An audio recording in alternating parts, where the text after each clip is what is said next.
बोले तुम चिंता मत करो, तुम्हारे पास ठाकुर जी हैं। बोले मेरे पास? बोले हाँ। कहाँ हैं? वो तुम जो गोटियों से खेलते हो कंचा, उनको लेके आओ। तो खूब सारे कंचे इकट्ठे किए थे चंद्रहास जी, पूरे दिन अकेले क्या करें, उनसे खेलते रहते थे। उन्हीं कंचों में एक बहुत सुंदर श्याम वर्ण के वो शालिग्राम जी थे और उनको भी रखा था। नारद जी ने ढूंढ करके कंचों के बीच में शालिग्राम जी निकाले, बोले ये हैं, ये ठाकुर जी हैं। चंद्रहास अब इन्हीं की सेवा तुमको करनी है। ये ठाकुर जी हैं, मैं तो इनसे खेलता था। तो बोले तो क्या हो गया, पता नहीं था ना तुमको, अब हम बता रहे हैं ये ठाकुर जी हैं, शालिग्राम भगवान है। फिर शालिग्राम भगवान कौन होते हैं, कैसे होते हैं, पूरी कथा सुनाई नारद जी ने चंद्रहास जी को। ये कौन है, कैसे हैं, कहां से आए हैं, कैसे इनका प्रादुर्भाव हुआ। अभी देवोत्थान एकादशी, तुलसी शालिग्राम विवाह, उस दिन शालिग्राम जी का जन्मोत्सव भी है, उसी दिन शालिग्राम जी प्रकट हुए। पूरी कथा सुनाई। बोले गंडकी नाम की परम भक्ता ने भगवान की स्तुति गाई कि मैं यशोदा जी की तरह गोद में खिलाना चाहती हूँ। तो ठाकुर जी ने सतयुग त्रेता द्वापर में तो उनकी गोद में वास्तविक में खेले, पर कलयुग आते ही भगवान ने आज्ञा की कि अब देवी ये कार्य नहीं हो पाएगा। गंडकी रोने लगी तो आपकी वाणी सफल कैसे होगी नाथ। तब ठाकुर जी बोले तो एक काम करो, क्या तुम नदी बन जाओ और हम शालिग्राम बन करके तुम्हारे भीतर विराजेंगे, तुम्हारी गोद में खेलते रहेंगे। और वही गंडकी नदी बन गई, शालिग्राम जी उसमें विराजते हैं। ये पूरी कथा नारद जी ने चंद्रहास जी को सुनाई। चंद्रहास जी ने शालिग्राम जी की महिमा जान करके बड़े प्रसन्न हो गए और कहा पर गुरुदेव मैं सेवा करूं कैसे, ना मुझ पर चंदन है, ना रोली है, कुछ भी तो नहीं है, ना इत्र है, ना कोई माला है, क्या कैसे करूंगा। तब नारद जी ने कहा, बोले सबसे सरल सेवा है इनकी। बोले क्या? दिखा के खाओ, धो के पी लो। जो भी खाना है इनको दिखा के खाना है, और जो भी पीना है इनको उसमें धो करके ही पीना। अब उस समय चाय आदि तो कुछ होती नहीं थी, दूध था और पानी था। बोले जब दूध पियो तो इनको धो दो, जो बचे उसको पी लो, जब जल पियो तब भी इनको धो दो, पी लो, और जो भी पाओ इनको दिखा के खाओ। अब सुनिएगा कितने सरल हैं चंद्रहास जी। चंद्रहास जी बोले मुझ पे तो जेब भी नहीं है, मैं इनको कहाँ लिए घूमूं। नारद जी बोले अब तुम देख लो, अब हमने तुमको सेवा बता दी है, तुमको जैसे रुचि लगे। तुम्हारे पास जब भी गोटी बन के खिल सकते हैं तो जैसे तुम रखोगे वैसे रह भी लेंगे। सोई चंद्रहास जी ने शालिग्राम जी मुंह में धर लिए। बोले गुरु जी ये बढ़िया है। बोले क्या? जो भी खाऊंगा इनको दिख करके ही पेट में जाएगा, जो भी पीऊंगा धुल करके ही पेट में जाएगा। आप लोग ऐसा मत करना, कहीं आप ऐसे करो। जैसे ही मुंह में शालिग्राम जी रखे, नारद जी के नेत्र सजल हो गए। वाह भैया शालिग्राम, इस ब्रह्मांड में दो ही हुए जिन्होंने मुंह में शालिग्राम रखे, या तो गोपाल जी या चंद्रहास। या तो गोपाल जी ने मुंह में ठाकुर जी रखे। आज भी कहते हैं कि वो गोपाल शालिग्राम जी विराजमान है व्रज में। कई लोग बोलते हैं व्रज में विराजमान, कई बार उन पे दो दतुइयां भी गड़ी हुई हैं, ठाकुर जी काट गए उनको, दो दांत भी बने हुए हैं। नारद जी ने हृदय से लगा लिया, वारे चंद्रहास तेरी भक्ति बहुत सुंदर। छोटे से शालिग्राम जी को अपने मुंह में रखते हैं चंद्रहास जी। जो भी खाते हैं उस खाई हुई वस्तु को शालिग्राम जी देख लेते हैं, पा लेते हैं, मुंह में लेके वस्तु कहते हैं, है शालिग्राम देख लो का खा रहा हूँ, पा लेते हैं। जब जल पीते हैं तो शालिग्राम जी का स्पर्श होके चला जाता है। ऐसे चंद्रहास भक्त। नारद जी ने उनको पूरी विधि बता दी, भजन कैसे करना है, नियम कैसे करना है। नारद जी महाराज ने समझा दिया सब। खूब प्रेम से अपने गाल में रखते, सेवा करते। फिर नारद जी ने कुछ व्यवस्था बता दी, तो फिर मुंह में एक आध दिन ही रखे। फिर नारद जी ने आगे कुछ व्यवस्था कर दी तो वैसे रखते थे। पर कथा प्रसंग ऐसे ही कि उन्होंने मुंह में ही धल लिए थे पहले। अब चंद्रहास जी बड़े प्रेम से सेवा में लग गए ठाकुर जी की। चंद्रहास जी के जीवन में बहुत संकट आए, पर नारद जी जब से आए, ठाकुर जी जब से दे गए, तब से चंद्रहास जी बड़े प्रसन्न रहने लगे। अब आगे एक घटना घटती है। दृष्ट बुद्धि नाम का जो मंत्री था, चंद्रहास जी का चरित्र खूब बड़ा है, हमको तो ये संशय कल भी पूरा हो पाएगा कि नहीं, पर आप लोग सुनो, अधूरा रह जाएगा तो फिर से आ जाएंगे डंडी स्वामी जी के यहाँ सुनाने। पर पहली बार सुना रहे हैं, बिल्कुल नया चरित्र है, इसलिए बहुत ध्यान से सुनो, बहुत अद्भुत है। चंद्रहास जी सेवा करते हैं ठाकुर जी की, और बस प्रार्थना जैसे गोपाल भट्ट जी करते हैं कि हे नाथ, प्रहलाद के लिए खम्भ से प्रकट हो गए थे आप, मेरे लिए शालिग्राम जी से प्रकट नहीं हो सकते। और तभी श्री गोपाल भट्ट जो की हृदय वेदना प्रगट्यो शालिग्राम, श्री गोपाल भट्ट जो की हृदय वेदना प्रगट्यो शालिग्राम। हे रूप सुधा को खान हमारो, रूप सुधा को खान हमारो, वृंदावन में सब ते न्यारो, वृंदावन में सबसे न्यारो, श्री राधा रमण जोलाल, वृंदावन प्यारो, वृंदावन, वृंदावन प्यारो, वृंदावन, हे श्री वृंदावन मेरो वृंदावन, वृंदावन मेरो वृंदावन, रूप सुधा को खान हमारो, रूप सुधा को खान हमारो, प्यारो राधा रमण जोलाल, वृंदावन मेरो वृंदावन, वृंदावन मेरो वृंदावन, हे श्री वृंदावन प्यारो वृंदावन।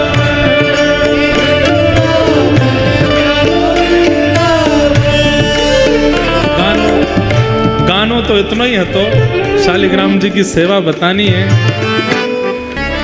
तो हम कहाँ निवेदन कर रहे थे कि शालिग्राम जी की सेवा कौन कर रहे हैं? चंद्रहास। और नित्य प्रार्थना करते हैं कि जैसे आप सबके लिए प्रकट भय नाथ, मेरे लिए कब प्रकट होगे। ठाकुर जी से निवेदन करते हैं, वंदन करते हैं, प्रार्थना करते हैं।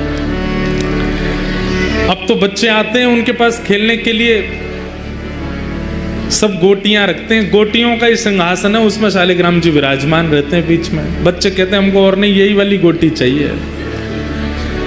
कहते हैं गोटी नहीं है, ये तो मेरे प्राण हैं, ये तो मेरे जीवन है, ये तो मेरे सर्वस्व हैं। बच्चे उपहास करते हैं, गांव के लोग उपहास करते हैं, बोले गोटी को भगवान मान करके पूछता है, गोटी को भगवान मान करके घर घर जाते हैं, प्रार्थना करते हैं मोए रोटी नहीं चाहिए, मैं आपको वापस कर जाऊंगा, मेरे ठाकुर जी विराजमान, उनको भोग लगा दूं। जाते हैं, भोग लेते हैं, अपने ठाकुर जी को अर्पित करते हैं, अर्पित करने के बाद फिर वापस उसी घर में जाते हैं, भोग लग गया ठाकुर जी का, अब आप पालो। तो दया करके घर के लोग कहते हैं नहीं कोई बात नहीं चंद्रहास तुम ही पालो।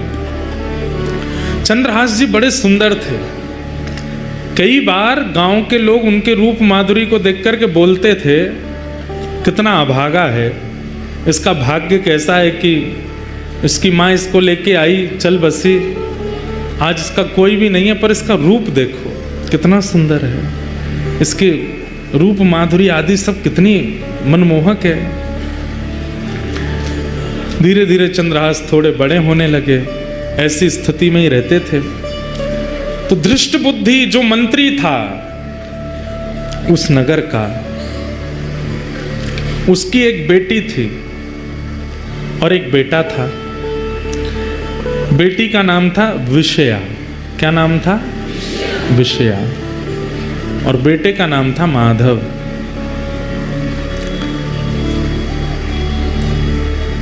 एक बार गालव ऋषि, जिनकी वजह से ग्वालियर नाम पड़ा स्थान का, उन गालव ऋषि का आगमन उस नगर में हुआ, कुंतलपुर में। सब लोग सावधानी से सुनो, इधर देखो। गालव ऋषि का आगमन हुआ तो मंत्री जी ने उनका खूब स्वागत सत्कार आदि किया, और सत्कार करने के बाद कहा भगवान पुत्र की मुझे चिंता नहीं है, पुत्र तो मेरा माधव बन जाएगा कुछ ना कुछ, पर मेरी बेटी बहुत सुंदर है, बहुत गुणवान है। इतने अच्छे अच्छे गुण किसी पुत्री को प्राप्त नहीं होते जैसे मेरी पुत्री में। आप कृपा करके इसकी जन्म कुंडली या इसकी हस्तरेखा देख करके बताओ इसका भविष्य कैसा होगा। और मुझे सबसे बड़ी चिंता तो है, मैं बोल नहीं पा रहा हूं, पर इसका पति कौन होगा, किससे इसका ब्याह होगा। गालव ऋषि बोले लाओ दिखाओ। जैसे ही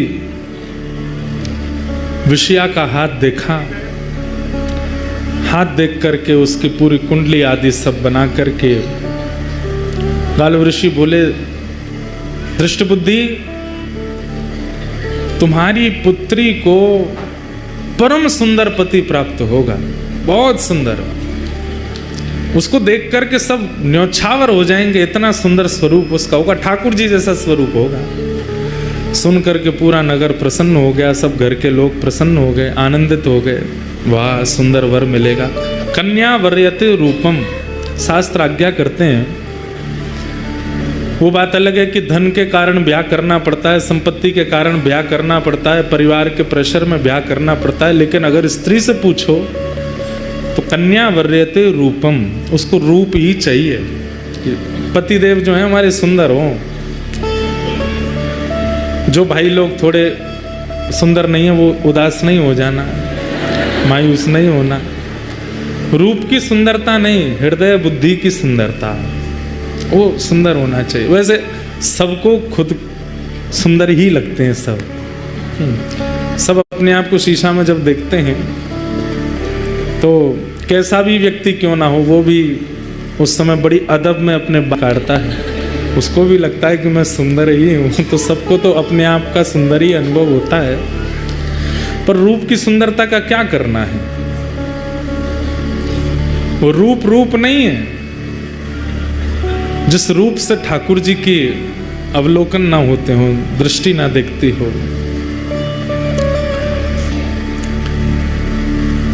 दृष्ट बुद्धि गालव ऋषि से कह रहे हैं मेरी पुत्री की कुंडली देख के बताओ कैसा वर मिलेगा। तो बोले बहुत सुंदर होगा, रूप बहुत सुंदर होगा उसका। अच्छा, गुण इतना सरल, इतना सहज, इतना योग्य, इतना विशेष, इतना अद्भुत कि कोई भी उसके पास बैठेगा, उससे वार्ता अगर कर लेगा तो उसमें एक वशीकरण जैसा होगा, उसी का हो जाएगा, उसके भाव में मोहित हो जाएगा, ऐसा पति होगा। कार्य आदि क्या करेगा? बोले कार्य, बोले एक दिन वो बालक कुंतलपुर का राजा बनेगा। ये सुनकर के तो दृष्ट बुद्धि नाचने लगा, वाह वाह वाह, मैं मंत्री हूं, मेरी कन्या राजा को ब्याहेगी। ब्याह के बाद राजा बनेगा, ब्याह से पहले नहीं। बोले कभी बन तो जाएगा ना राजा? बोले हाँ राजा बनेगा, राजा से ही ब्याह होगा। बोले अच्छा, और बताइए और बताइए।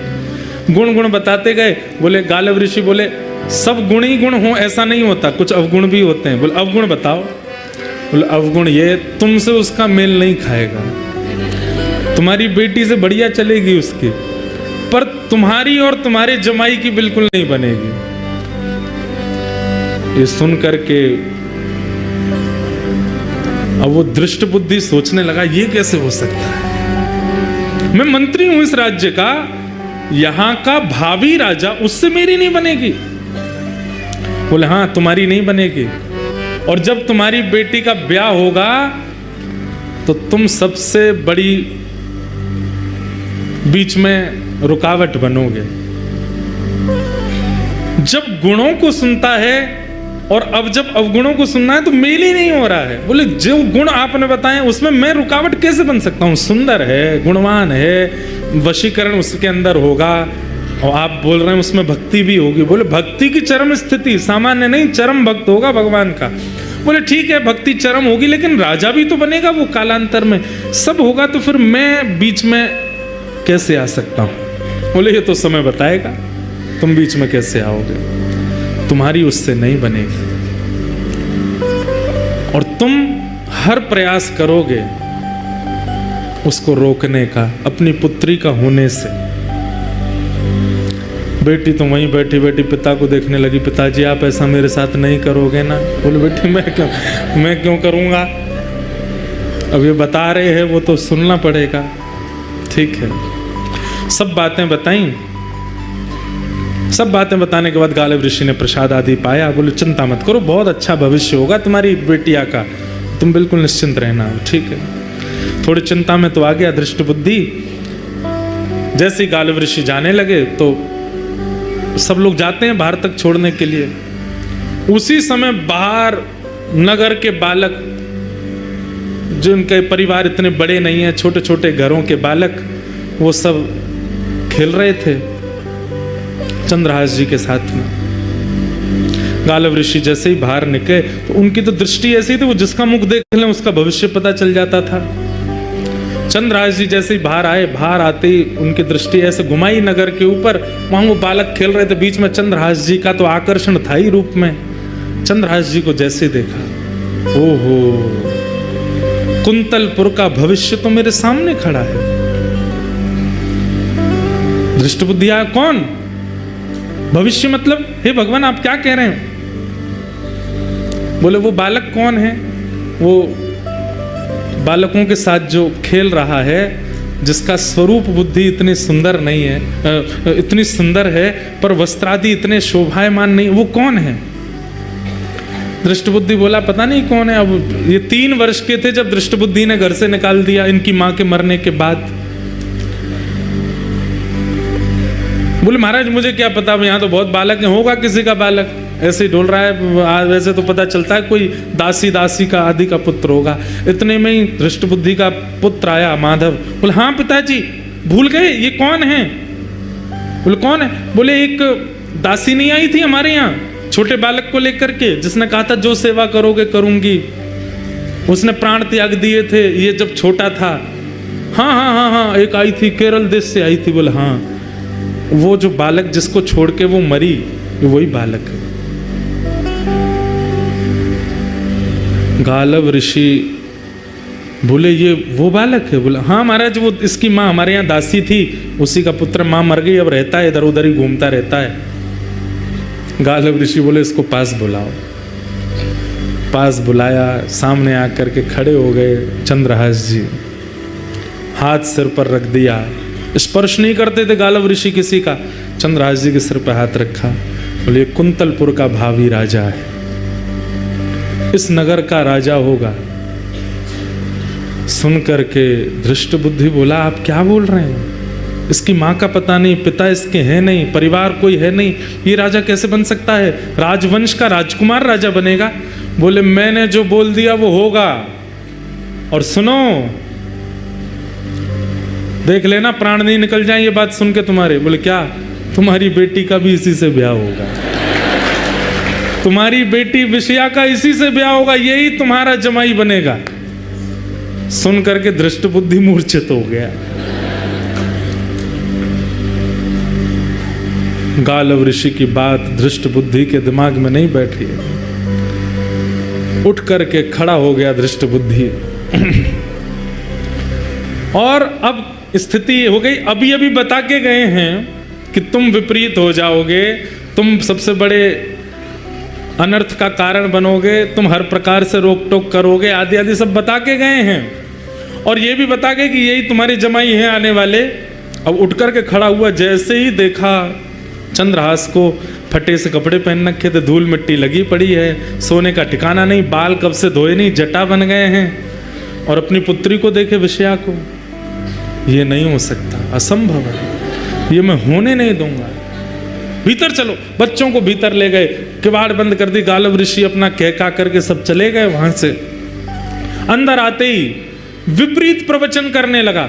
बोले ऋषि जनों की कोई बुद्धि तो होती नहीं है, सठिया गए हैं, ऐसे कुछ भी बोलते हैं और ऐसा कोई भाव नहीं है। और बेटिया तू चिंता मत करना, एक श्रेष्ठ राजकुल का बालक आएगा, उससे तेरा ब्याह करूंगा मैं। विषया बोली पिताजी महाराज जी बोल के गए थे कि आप होने नहीं दोगे ब्याह, आप वही कर रहे हो। अरे उससे ब्याह कराऊंगा मैं तेरा, देखे उसके वस्त्र देखे, उसके कुल का कोई पता नहीं, आदि आदि सब बोलने लगे। बोले संतों की बात ज़्यादा नहीं सुनते, और ये सब आपने ही सिखाया था पिताजी, घर में ऋषियाँ में तो उनके चरण धोना, उनको प्रणाम करना, माला पहनाना, सब करना। आज से सब बंद, कोई संत नहीं आएंगे, कोई ऋषि नहीं आएंगे, किसी की बात माननी नहीं, किसी को हाथ नहीं दिखाना, किसी को कुंडली नहीं दिखानी, और इसका तो मैं देखता हूँ क्या करना है। और उसी समय से दृष्ट बुद्धि लग गए किसके पीछे? चंद्रहास जी के पीछे। लेकिन दृष्ट बुद्धि ने मन बना लिया कि इसको नष्ट करना है। सैनिकों को बुलाया, बोले एक काम करना है तुम्हें मेरा। बोले क्या? वृक्षों के नीचे एक बालक घूमता रहता है। बोले हाँ, उसको पकड़ करके ले जाना है और दूर वन में ले जा करके, इतना दूर ले जाना कि खबर भी ना पड़े, दूर वन में ले जाके उसका वध कर दो। और प्रमाण देने के लिए मुझे उसका कोई एक अंग अपने साथ लेकर के आना, जिससे ये प्रमाणित हो जाए कि तुमने उसे मार दिया। सैनिकों ने पूछा महाराज जी उस बालक का अपराध क्या है? बोले अच्छा खबरदार, तुम्हारी हिम्मत क्यों होती है पूछने की? मैं मंत्री हूं, मुझे पता है उसका अपराध क्या है। तुम्हारा ये काम नहीं है कि तुम ये पूछो मुझसे कि उसका अपराध क्या है। उसका जो भी अपराध है मुझे पता है। तुम केवल जितना मैं कहता हूं उतना करो। उस बालक को लेकर के जाओ, कोई देखने ना पाए। बदकों ने कहा महाराज जी हम कहीं गए, हमारे रूप आदि को देख के हमने उसको उठाया, वो चिल्लाया, गांव के लोग आ गए तो बोले रूप बदल के जाओ। बोले क्या रूप बना के जाएं? बोले गले में माला पहन जाओ, धोती पहन जाओ, ऊपर स्वाफा बांध लो, गले में एक झोला टांग लो, संतों का भेष बना लो और सीताराम सीताराम चिल्लाते हुए जाना। सुना है उसको सत्संग कीर्तन बहुत प्रिय है और संतों के पास वो सहज खुद ही चला जाता है। संत बन के जाओगे तो आ जाएगा। सैनिकों ने संतों का रूप धारण कर लिया और संत रूप धारण करके वो सब सैनिक जन गए चंद्रहास जी के पास। चंद्रहास जी बैठ करके भगवत स्मरण कर रहे थे। प्राण श्री कृष्ण, जीवन श्री कृष्ण, मां श्री कृष्ण, पिता श्री कृष्ण, जीवन उद्धारक श्री कृष्ण, सर्वस्व श्री कृष्ण। जैसे ही वे रूप बदल करके चंद्रहास जी के पास पहुंचे, चंद्रहास जी को देखते ही पता नहीं कैसी एक परम शांति सी का अनुभव उनको चित्त में होने लगा। परम शांति का अनुभव देख करके मानो ऐसा मन होने लगा हम और देख लें, इसके पास बैठ लें, इसके रूप को निहारते रहें, इसकी आंखें, इसके नाक, इसका मुख, इसके कान, पता नहीं परी अच्छी सी शांति से प्रकट कर रहे हैं। पर सारे सैनिक एक दूसरे के प्रति सोच रहे हैं कि कहीं ऐसा नहीं मुझ में लोभ आ रहा हो, ये सब लोग मेरी स्थिति को देख के कुछ और सोचें। पर वास्तव में सबके चित्त में एक साथ लोभ आ रहा था उसको देखने का। एक सैनिक दूसरे से बोला सुनो मैं तो इस पर मोहित हो रहा हूं, इसको मारने में मैं तुम्हारा साथ नहीं दूंगा, मैं यहीं रुक जाऊंगा, तुम इसको आगे ले जाना। तो दूसरा बोला मेरी भी यही हालत हो रही है। तीसरे को बोलते हैं ये ले जाएगा। तीसरे को बोले सुनो तुमसे पहले तो मैं ही लट्टू हुआ जा रहा हूं इस पर। कहने का अभिप्राय जिसके चित्त में ठाकुर जी होते हैं ना, उसको देख करके दुर्जन के भी चित्त में कहीं ना कहीं सहज सरलता आती। ये सब प्रमाण है बंधुओं हमारे भजन का। ये सारे जो सैनिक हैं देख करके चंद्रहास जी को देखते रह गए। लेकिन थोड़ी देर बाद इन सैनिकों ने बात की, बोले कि अगर हमने इसको मारने का मन नहीं हो रहा, इसका कोई अपराध नहीं है, पर अगर हमने इसको नहीं मारा तो हम मारे जाएंगे। छोटे छोटे बच्चे, हमारे घर परिवार सब, हमारा वो दृष्ट बुद्धि मंत्री बहुत दुष्ट है, सब खत्म कर देगा इसको नहीं मारा तो। और ऐसा भी नहीं कि हम जाके कह देंगे मार दिया, वो तो प्रमाण मांगेगा, प्रमाण दिखाओ, उसका कोई अंग दिखाओ, क्या काट के लाए हो। सावधानी से सुनना। दृष्ट बुद्धि की आज्ञा की ज्यादा प्रेशर था इनके ऊपर, सैनिकों के ऊपर। तो सैनिकों ने जैसे ही आंख खुली चंद्रहास जी की, देखा ओहो संत जन बैठे हैं, संतों के वेश में थे, तुरंत चरणों में प्रणाम किया। अब तो महाराज वो और बिक गए, बोले कितना प्यारा है, एक तो रूप इतना सुंदर, स्वभाव कितना अच्छा है इसका, चरणों में प्रणाम कर रहा है। तुरंत जल लेकर के आए नदी का, तो अब चरण धोने लगे, बोले मुझे चरणामृत चाहिए। मेरे गुरुदेव जो मुझे नियम बता के गए, नारद जी महाराज ने चंद्रहास जी को यहाँ पर अद्भुत ज्ञान प्रदान किया, उसका विषय तो मैंने छेड़ा ही नहीं है। उसमें नारद पांचरात्र संपूर्ण सिखा करके गए हैं, जो भगवान ने नारद जी को बताया कि एक वैष्णव का नियम कैसा होना चाहिए, एक वैष्णव की रहनी कैसी होनी चाहिए, एक वैष्णव का स्वभाव कैसा होना चाहिए, वो सब भगवान ने नारद जी को सिखाया। नारद जी ने आज चंद्रहास जी को सिखाया है, और वही नारद जी ने प्रहलाद जी को सिखाया, वो ध्रुव जी को सिखाया।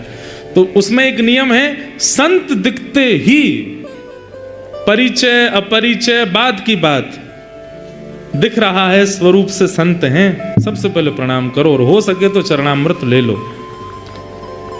चंद्रहास जी दौड़ करके गए, जल लेके आए, चरणामृत लेने लगे। अब वो सब सैनिकों के मन में आवे, कैसे मारेंगे इसको। बोले भैया इसकी और देखो ही मत, आंखों पे हाथ धर लो, अपने बच्चों का विचार करो, अपनी जान प्यारी है तो इसको मारना पड़ेगा। ए बालक चंद्रहास, तुम बहुत अच्छा कीर्तन करते हो, कृपा है ठाकुर जी, हमारे आश्रम पर करोगे? आपका आश्रम कहाँ है? दूर है, यहां से जंगल पार करके जाना पड़ता है, चलोगे? चल दूंगा नाथ, संतों की आज्ञा तो नकारनी नहीं है, गुरुदेव की ऐसी आज्ञा है, आप कह दे मैं चल दूंगा, चलो। और श्री आगे आगे चारों वो सैनिक चल रहे हैं संत वेश में, और पीछे उनके चरणों को देखते हुए, नियम देखिए, दृष्टि उठा के बात नहीं करनी, महापुरुष से चरण देखते रहिए, केवल उसके चरण देखते हुए उनके चरण चिन्हों को बीच बीच में अपने माथे से लगा लेते हैं। ठाकुर जी रीझते जा रहे हैं चंद्रहास पर। ले गए घनघोर जंगल में, कोसों दूर उस नगर से। अचानक से वे चारों रुके, और जैसे ही पलटे अपना भेष हटाया, सैनिकों के भेष में आ गए, अपने खड़क तलवार आदि लेकर के हाथ में खड़े हो गए। पर वो सैनिकों जैसे लगे ही नहीं रहे, क्यों? आंखों में दया है, हाथ कांप रहे हैं। चंद्रहास बोले आप सब लोग, ये महात्मा जी आपका रूप कैसे बदल गया? हे संत चरण, आपने अपने कपड़े उतार के क्यों फेंक दिए, माला जी क्यों उतार दी, और ये खड़क आदि क्यों ले लिए? चंद्रहास, हमसे ज्यादा बात मत कर, नहीं तो हम तेरे पे मोहित होते चले जाएंगे। तुझे मारने के लिए आए हैं हम, और तुझे मारेंगे। चंद्रहास बालक बोला, पर क्यों? मेरा अपराध क्या? मैंने क्या गलती की? मैंने राजकोष का कुछ चुरा लिया? मैंने किसी के साथ कुछ अपराध किया? मेरे द्वारा किसी को कुछ बुरा लगा? मैंने क्या गलत किया? आप मुझे क्यों मारना चाहते हैं? और मुझे जीने की कोई बहुत इच्छा नहीं, पर अभी तो मेरा जीवन प्रारंभ हुआ। माता पिता बचपन में चले गए, धाई माँ भी छोड़ के चली गई, नगर बदल गए, सब कुछ मैं आपको कहाँ तक बताऊं। जैसे तैसे गुरु कृपा से मुझे गुरुदेव मिले, अब उस नियम पथ पे चल रहा हूं, ताकि एक दिन श्याम सुंदर मुझको मिलेंगे, मेरे कृष्ण मुझको मिलेंगे, उनसे पहले आप मेरा वध कर दोगे। कम से कम ये बता दीजिए मेरा अपराध क्या। बताने की अनुमति नहीं है, बस तुमको मारना है। और हमसे ज्यादा बात मत करो, तुम जल्दी आओ, सिर अपना नीचे करो, मुख मत दिखाओ, हमें काटने दो तुम्हारा सर।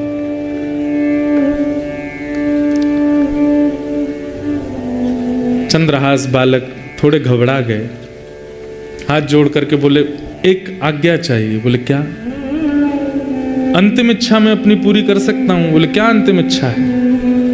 बोले आज सुबह से ठाकुर जी की सेवा नहीं करी, अपने ठाकुर सेवा कर लूं, ठाकुर जी का भोग लगा दूं, चरणामृत पी लूं, उसके बाद ले चलना, मार देना। मैं कहाँ गली चौबारों में रहने वाला, मैं किससे जाके कहूं कि मुझे बचाओ? कोई है भी तो नहीं मेरा। अब मेरे पास कोई रास्ता नहीं, मरना तो मुझे है ही है, पर मैं अपना नियम तो कर लूं। ठाकुर सेवा, अब तू वापस जाएगा ठाकुर जी लेने? नहीं, ठाकुर जी मेरे कोई सिंहासन मंदिर में थोड़ी है, तो कहाँ है ठाकुर जी? तुरंत मुंह से ठाकुर जी निकाले, गाल में रखते थे चंद्रहास। देख करके सैनिकों के नेत्र सजल हो गए, हम कैसे मारे इसको? कितना भावुक है, कितना भक्त, मुख में ठाकुर जी लेके घूमता है। मेरे पास कुर्ता भी नहीं है, मेरे पास जेब भी नहीं है, मेरे पास सिंहासन नहीं, इसलिए मुंह में रख के घूमता हूं। गुरुदेव ने आज्ञा दे दी इसलिए, अपने मन से नहीं। तुरंत गए पास के जल में जाकर के शालिग्राम भगवान को स्नान कराया, एक पत्र का आसन बना के उस पर बिठा दिया, पुष्प तोड़ के लाए, उनका वंदन करने लगे। एक मिट्टी में ही थोड़ा जल मिला के चंदन रज जैसा बना करके ठाकुर जी का तिलक स्वरूप लगाया, ठाकुर जी की प्रसादी तिलक स्वरूप अपने लगाई, फल तोड़ करके लाए, ठाकुर जी को अमनिया करके पवा दिया। सैनिक जन देख रहे हैं और बस एक दूसरे का हाथ पकड़ के कह रहे हैं, भैया मुझसे ये अपराध नहीं होगा, मैं अपने घर वालों के लिए मरने को तैयार हूं, इसको नहीं मारूंगा। अरे थोड़ा धैर्य रख, मारना है, थोड़ा और साहस कर, मारेंगे हम इसको। अंत में ठाकुर जी के चरणों में प्रणाम करते हुए गाने लगे और गाते गाते ठाकुर जी से बोले, हे नाथ, मैं अपने प्राण त्याग रहा हूं आज आपके चरणों में, बस अपनी एक अंतिम प्रार्थना आपसे करना चाहता हूं। एहो विधि नाथों पे अचरा पसार मांगू, जन्म जन्म दीजो याहि ब्रज बसे, अहीर की जात समीप नंद घर, एहो विधि नाथों पे अचरा पसार मांगू, जन्म जन्म दीजो याहि ब्रज बसे।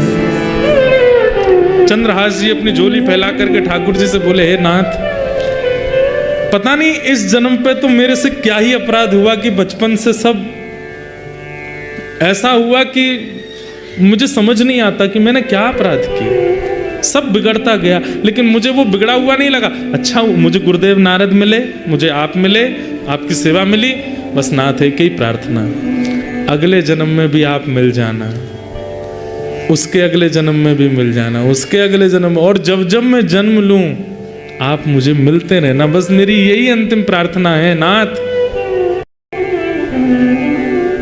और ये प्रार्थना करके ठाकुर जी के आगे सर झुकाते हुए चंद्रहास बोले, सैनिकों, हे वधिकों, अब आप मेरा सर काट सकते हैं, तुरंत काट दीजिए, मैं देखूंगा नहीं, मैं ठाकुर जी के चरणों में सर झुका के बैठा हूं, आप मेरा सर काट दीजिए। सैनिकों ने तुरंत अपने खड़ग उठाए, हाथ पांव ऐसे कांप रहे हैं उनके। आज वही खड़ग जिससे अनेकों के सर धड़ से अलग किए, आज वो इतना भारी लग रहा है कि उसको चार मिलकर के नहीं उठा पा रहे।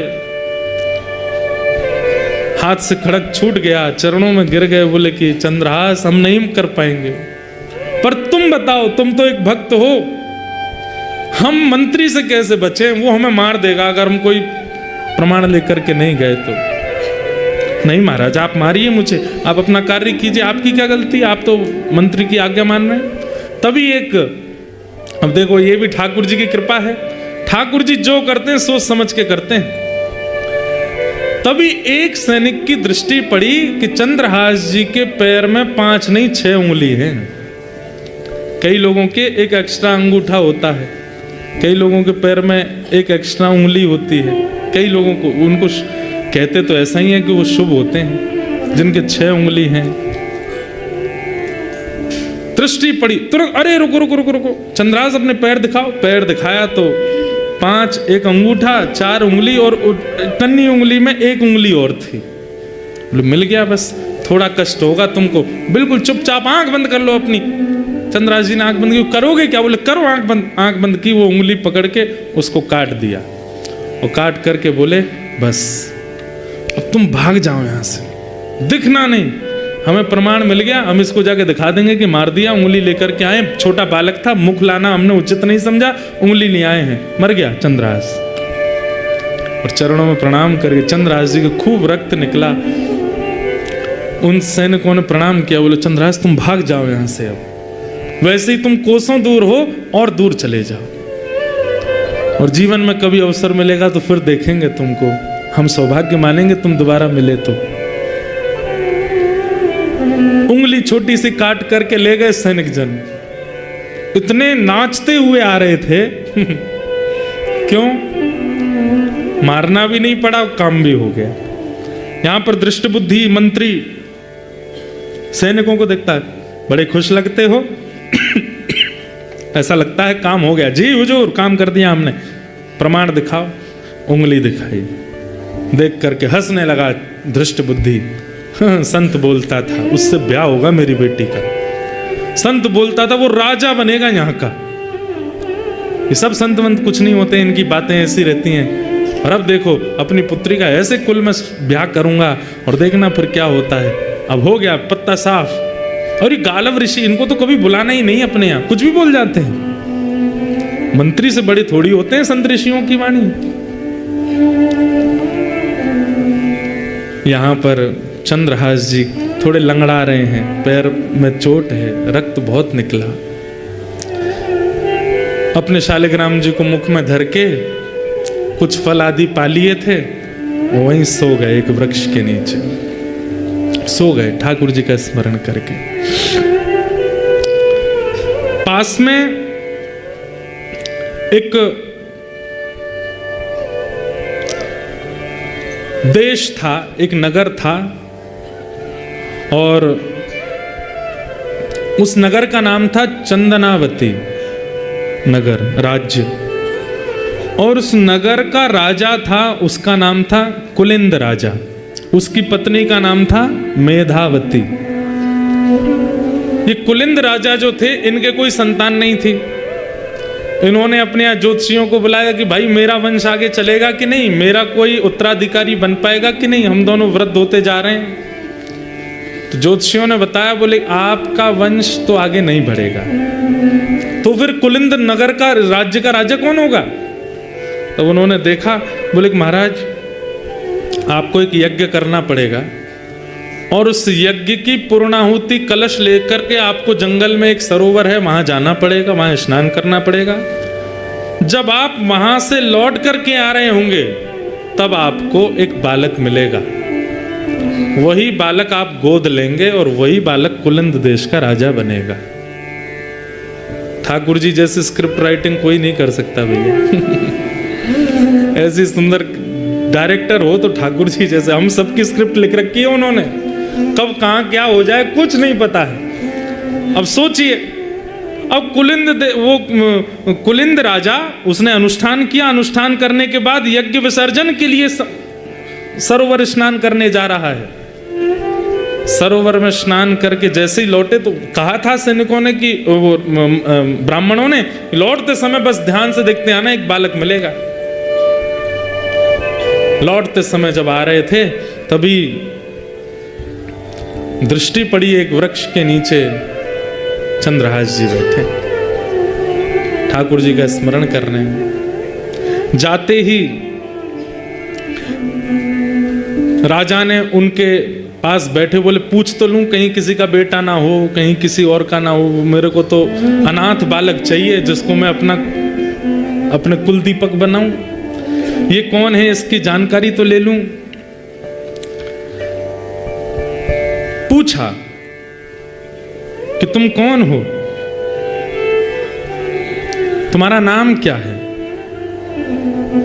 तो कितना सुंदर शब्द है।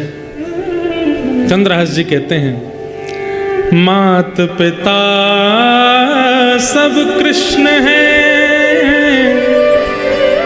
मात पिता सब कृष्ण हैं, है घर यह आकाश। मेरे माता पिता कृष्ण हैं और ये आकाश ही मेरा घर है। नाम हमारो सब कहें बालक चंद्रहास। माता पिता सब कृष्ण हैं, घर है यह आकाश, और सब चलते फिरते बोलते थे इसलिए अपना नाम पता चला, मेरा नाम है चंद्रहास। सुन करके राजा चकित हो गए, अपनी रानी को देखने लगे। तुम्हारी माँ कौन है? बोले कृष्ण। पिता? वो भी कृष्ण। ताऊ चाचा सब कृष्ण। आकाश ही मेरा घर है, मेरा नाम चंद्रहास। मतलब अनाथ नहीं। ठाकुर जी कितना कहाँ क्या किसका सोच के बैठे हैं कुछ नहीं पता है। चंद्रहास जी महाराज को पिताजी मिल गए, माताजी मिल गए, लेकिन देखिए कितनी अद्भुतता। मैं तो चरित्र सुन के इतना आनंदित हुआ हूं, पढ़ करके इतना सुख मिला कि आपको सुनाने में मुझे बहुत प्रसन्नता हो रही है। चंद्रहास जी से आज्ञा ले रहे हैं राजा रानी, देखो हमारे कोई संतान नहीं है, हम पास के चंदनावती देश के राजा हैं और हमको एक ब्राह्मणों ने कहा था कि हमको एक बालक मिलेगा मार्ग में, अनाथ बालक, उसको हम अपना बालक बना, उसी को हम अपनी राज्य का राजा बनाएंगे, उसी को अपना उत्तराधिकारी बनाएंगे। तुम हमारे पुत्र बन सकते हो, हम दोनों को अपने माता पिता रूप में स्वीकार करोगे? तुम जो कहोगे वो हम करेंगे। मतलब जैसे कोई लड़का लड़की का ब्याह होता है, ऐसे संबंध हो रहा है। ये सुनकर के चंद्रहास जी महाराज बोले, देखिए माता पिता तो मेरे कृष्ण हैं, उनके अलावा मैं किसी को मानता नहीं, पर आपको पुत्र की आवश्यकता है, इसलिए मैं आपकी भरपाई तो कर दूंगा, लेकिन मेरी एक शर्त है। क्या? मेरे भजन में, मेरे साधन में, मेरी सेवा में आप विक्षेप तो नहीं करेंगे? मुझे ठाकुर जी के भजन में दिक्कत तो नहीं देंगे? अरे क्यों देंगे हम दिक्कत? तुम्हारे लिए एक छोटा महल बनवा देंगे, तुम राजकुमार होगे उस देश के, प्रेम से रहना, अनेक सेवक हूं। नहीं, मुझे कोई सेवक नहीं चाहिए, मैं अकेला अपने ठाकुर जी की सेवा अपने हाथ से करूंगा, बस मुझे इतना वचन दे दीजिए, मेरी सेवा में आप विक्षेप नहीं डालेंगे तो मैं चलूं। हमें मंजूर है बालक, हम कोई तुम्हारी विक्षेप नहीं, तुम खूब प्रेम से सेवा करना, 24 घंटा लगे रहना सेवा में, बस तुम हमें स्वीकार करना। ठीक है, अगर आप मेरी भक्ति में बाधक नहीं बनेंगे तो मैं पुनः कह दूं, माता पिता तो मेरे कृष्ण हैं, पर आपका पुत्र मैं बन जाता हूं। और श्री चंद्रहास जी ने उस राजा, कुलिंद राजा को अपने आप को पुत्र रूप में प्रदान कर दिया कि आप मुझे ले चलो। सिंहासन पर बैठे महाराज, पुष्प वर्षा हो रही है, लाखों की तादाद में पूरा चंदनावती नगर देख रहा है, हमारा राजकुमार आ रहा है बैठ करके, और रथ में बैठ करके श्री चंद्रहास जी पधारे। ये ठाकुर जी की लीला है भैया, कहाँ क्या करें, बस उन पर भरोसा रखो।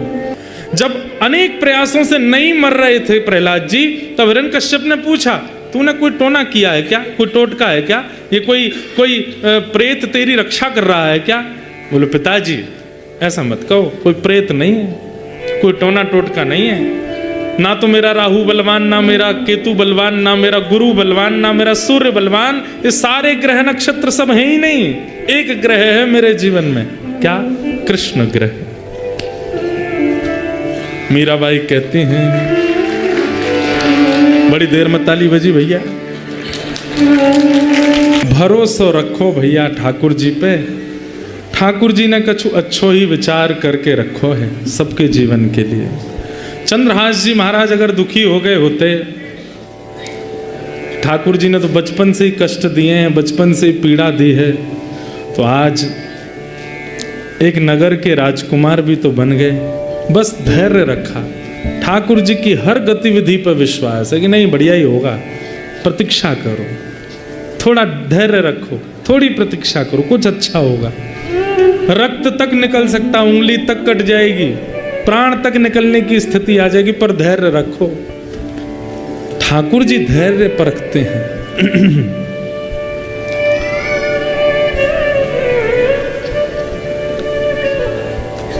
चंद्रहास जी अब चंदनावती राज्य के राजकुमार हैं। राज्य में आते ही पिता ने आज्ञा दी, बेटा चंद्रहास अब तुम देखो, ये मर्यादा है कुल की, तुम्हें विद्यालय पढ़ने जाना होगा। विद्यालय गए, विद्यालय जाकर के चंद्रहास जी ने पूरी शिक्षा ग्रहण की, जैसी शिक्षा एक राजकुमार को प्राप्त होनी चाहिए, वो सब शिक्षा ग्रहण करके वापस आए। वापस आकर के पिता ने उत्तराधिकारी रूप में उनको घोषणा करके पूरे नगर के सामने घोषणा कर दी कि भाई ये हमारे उत्तराधिकारी। चंद्रहास जी जैसे ही मंच पर आकर के हाथ जोड़े, उनकी रूप को देख करके, मुख का तेज देख करके, नेत्रों की गंभीरता देख करके तो पूरी प्रजा मोहित हो गई। राजा से कह दिया, बोले राजन आपने इतने सुंदर हमारे उत्तराधिकारी चुने हैं, अब तो बस इच्छा हो रही है कि ये राजगद्दी पर कब बैठेंगे, ये राजा कब बनेंगे।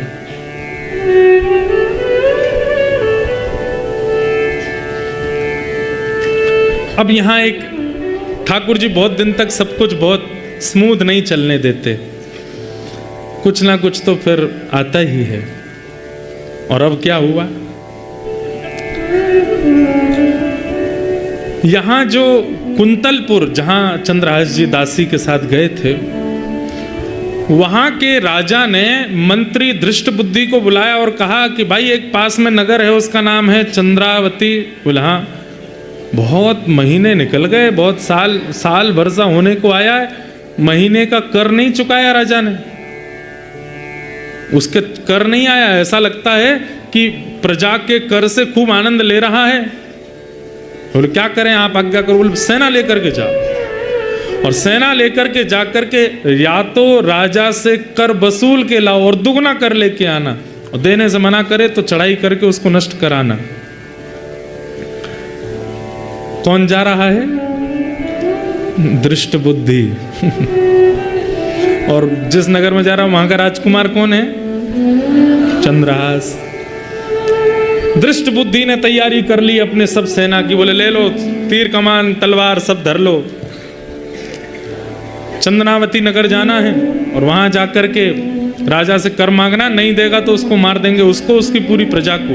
और आजकल हमने सुना नया राजकुमार बनाया उसने। अब ये तैयारी हो रहे थे तो इनकी पत्नी, दृष्ट बुद्धि की पत्नी आकर के बोली, सुनिए आप मंत्री पद पर इतने व्यस्त रहते हैं, आपको घर परिवार का बिल्कुल ध्यान नहीं रहता, विषया बड़ी होती जा रही है, उसके लिए सुंदर वर ढूंढ लेना। और अपने नगर में तो करने में संकोच होता है, प्राचीन काल में एक ही शहर में ब्याह कम होते थे, थोड़ा दूसरे नगर के लोगों से करते थे। बोले वहां चंदनावती में अगर कोई अच्छा लड़का मिले तो देख के आना, थोड़ी दृष्टि इस रूप में भी घुमाना, केवल कर वसूलने की भावना से मत जाना, आंखों को थोड़ा ऐसे भी घुमाना, मेरी बेटी है उसके लिए कोई सुयोग वर मिले मुझे। खिड़की पर खड़ी खड़ी विषया सुन रही थी। पुत्री, हाँ पिताजी, कैसा वर चाहिए?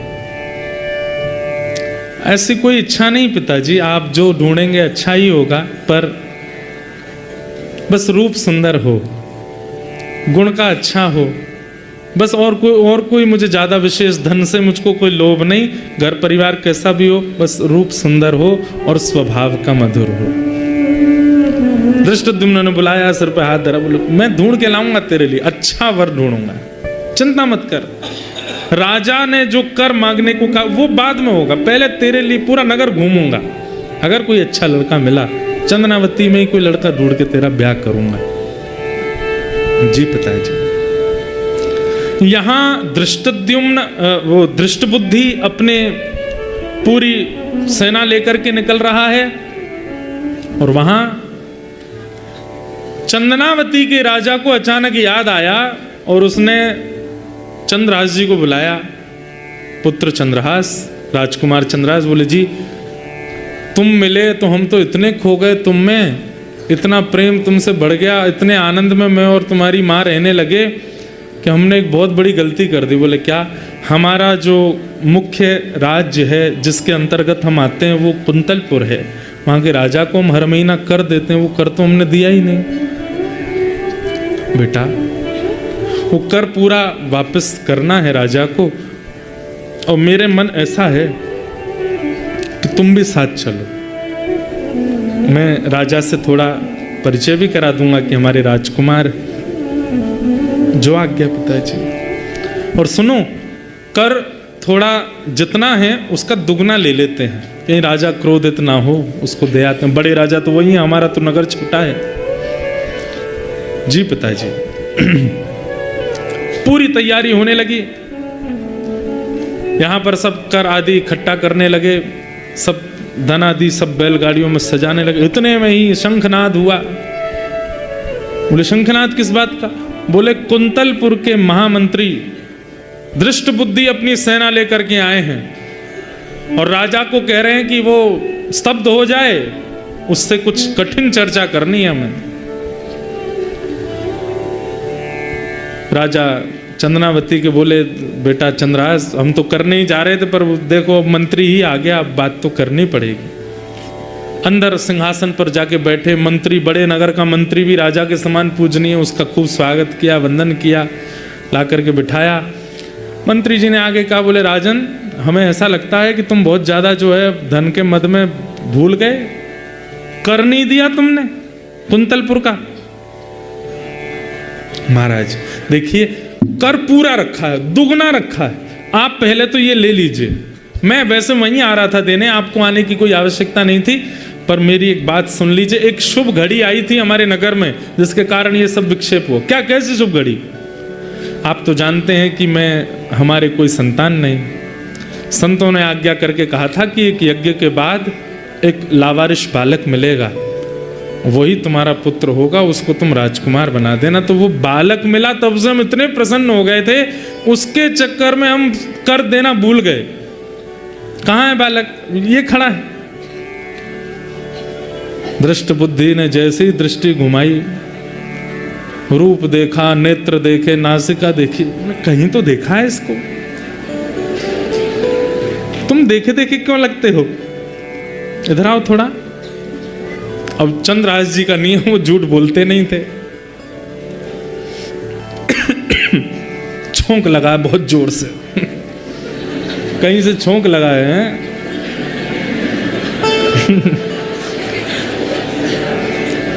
दृष्ट बुद्धि के मन में लगा है मिर्ची का छोंक। कथा चल रही है और घटने लग जाए स्थिति, समझो कि वास्तविक में सुन रहे हैं आचार्य चरण। दृष्ट बुद्धि के छोंक लग गया चित्त में। बोले कि हे दृष्ट बुद्धि, कहीं ये वही तो नहीं जो तुम सोच रहे हो? नहीं नहीं, वो कैसे हो सकता है? उंगली तो मेरे पास ही रखी है, वो तो नहीं होगा। चंद्रहास जी मंद मंद मुस्कारे। तुम हंस क्यों रहे हो मुझे देख के? महाराज सुनो, इधर आओ, पादुका उतारना अपनी। चंद्रहास जी बोले जी। जैसे ही पादुका उतारी तो इकन्नी उंगली के पास में, अब वो कटा हुआ थोड़ा दिखता तो है ही, उसका वो भले भरा हुआ, जैसे ही देखा, तुम्हारे पहले 6 उंगली थी क्या? जी। हे भगवान, मेरा नाम दृष्ट बुद्धि, मेरे साथ इतना बड़ा अत्याचार, अन्याय, मेरी प्रजा खेल गई मेरे साथ। मैं इतना घमंड करता था कि मेरे जैसा महामंत्री नहीं मिलेगा किसी को, सेना इशारे पर नाचती है, मेरे साथ ऐसा कर दिया। तुम्हारा नाम चंद्रहास है? चंद्रहास जी हंस गए। जी महामंत्री जी, मैं चंद्रहास हूं। इतने में राजा आया कंधे पे। हमने इसका राज्य तिलक आदि तो कर ही दिया है, अभी हमारा राजकुमार है, भावी हमारी चंदनावती का राजा। जैसे ही कई राजा तो सब चिल्लाने लगे, चंद्रहास राजकुमार की जय हो, चंद्रहास राजकुमार की जय हो। दृष्ट बुद्धि खड़ा खड़ा देख रहा है, दांत कसकसा रहा है। हाँ, बहुत अच्छा, बहुत अच्छा, सुंदर पुत्र है तुम्हारा, अच्छा बालक मिला, भगवान की कृपा है तुम्हारे ऊपर। बस यही कारण था कि हम कर नहीं दे पाए। इसकी लाड़ प्यार में और इसके उसमें हम इतने व्यस्त हो गए। पर महाराज जी आप चिंता ना करें, ये दुगना कर है। 1 साल का कर नहीं दिया मैंने, ये 2 साल का कर दे रहा हूं। और इसका मतलब ये नहीं अगले साल नहीं दूंगा, ये 1 साल का अधिक मैंने अपनी तरफ से प्रसन्नता में दिया है राजा के लिए। मंत्री दृष्ट बुद्धि की तो बुद्धि काम कर नहीं रही, वो तो चंद्रहास को देखें और उनको ये याद आवे, वो संत कह के गए थे यही पति बनेगा तुम्हारी बेटी का। चंद्रहास को देख करके, अब उनका नाम ही है धृष्ट बुद्धि, जिसकी बुद्धि परम धृष्ट है। एक योजना बनाई अब भी मान नहीं रहा है, अब भी देख नहीं, समझ नहीं पा रहा है कि मैं इतनी योजना बना ली तब भी बच गया, अब भी उसको मारने का प्रयत्न। क्या किया? राजा तुमने ये गलती तो की कि तुमने कर नहीं दिया 1 साल का, लेकिन इससे भी बड़ी गलती तुमने एक और की है। तो चंद्रनावती का राजा बोला, क्या भाई, तुम कुंतलपुर राजा के अंतर्गत आते हो, बिना उनकी आज्ञा के और बिना उनको निमंत्रण दिए तुमने राजकुमार घोषित कैसे किया? ये राज परंपरा के विरुद्ध है। अगर उनको पता चलेगा कि तुमने उनको निमंत्रण तक नहीं दिया, उनसे पूछा तक नहीं, अरे एक विशेष राजा के नीचे जितने राजा होते हैं उन सबको अपना उत्तराधिकारी बड़े राजा से पूछ के रखना होता है, तुमने पूछा कुंतलपुर के राजा से? ये सुनते ही चंद्रनावती के राजा तो घबरा गए। महाराज अब आप देख लीजिए ना बात कैसे संभलेगी। मेरे लिए बहुत मुश्किल से मुझे उत्तराधिकारी मिला है और मैं इससे बहुत प्रेम करता हूँ। कहीं क्रोध में आकर के उन्होंने मना कर दिया कि इसकी राजकुमारिता निरस्त करो और हम जो कहेंगे वो मुझसे सहन नहीं होगा, इसी को राजकुमार रहने दीजिए, आप मेरी थोड़ी सहायता कर दीजिए। मंत्री दृष्टबुद्धि बोले, मैं तो तुम्हारा मित्र हूं ना, तुम्हारी सहायता ही करूंगा। अब एक काम करते हैं। बोले क्या? मैं एक पत्र लिखता हूं और पत्र लिख करके चंद्रहास को दूंगा, तुम मत जाना, तुम जाओगे तो राजा को क्रोध ज्यादा आएगा। और वो पत्र लेकर के चंद्रहास जाएगा कुंतलपुर और वहां राजा के पास नहीं जाना, सीधे मेरे पुत्र माधव के पास जाना। माधव को मैं पत्र में लिख दूंगा कि वो बात पूरी संभाल लेगा और ये जो तुमसे थोड़ा सा अपराध हुआ है इसके लिए राजा तुमको क्षमा कर। माधव से बहुत प्रेम करते हैं राजा हमारे। अब मैं तो यहाँ हूँ, मुझे तो कर पूरा गिनती करवानी है, उसके बाद ही जा सकता हूँ, तब तक मैं जा नहीं सकता कुंतलपुर, तो मुझे तो यहीं रहना पड़ेगा। तुम चंद्रहास को भेजो और मैं पत्र लिख देता हूँ। पत्र लिखा और चंद्रहास से कहा, पत्र में लिख देता हूं, इस पे ऊपर मोहर लगाऊंगा, खोलना नहीं रास्ते में, सीधे जाके मेरे पुत्र माधव को देना। मैं क्यों पढ़ूंगा आपका पत्र, आप लिख दीजिए। पत्र में लिखा, माधव मैं तुम्हारा पिता दृष्टबुद्धि बड़े होश और हवास में लिख रहा हूं कि जो पत्रवाहक तुम्हारे सामने पत्र लेकर के आया है ये तुम्हारा विशेष शत्रु है। इसके रूप पर आकृष्ट मत हो जाना, इसके गुण पर आकर्षित मत हो जाना, इसकी बोली चाली तुमको बहुत लुभाएगी, इसकी बातों में तुम बिल्कुल इसके चक्रव्यूह में फंस जाओगे। लेकिन पुत्र, ये तुम्हारा और तुम्हारे पिता का महान द्रोही है।